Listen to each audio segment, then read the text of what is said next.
নীল রাক্ষস বলছে, আরে এত সুন্দর খরগোশ আমার বাড়িতে কি করছে? এত সুন্দর খরগোশ তো আমি আমার জীবনে দেখিনি। এত সুন্দর খরগোশ আমি কাউকে দিব না।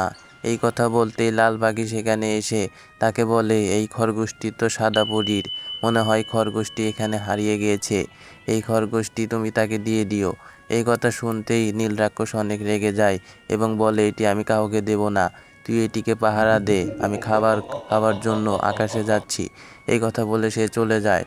তখন সেখানে সাদা পরী এসে যায় এবং পাখিকে বলে, আরে পাখি, তুমি আমার এই খরগোশটিকে আমাকে দিয়ে দাও।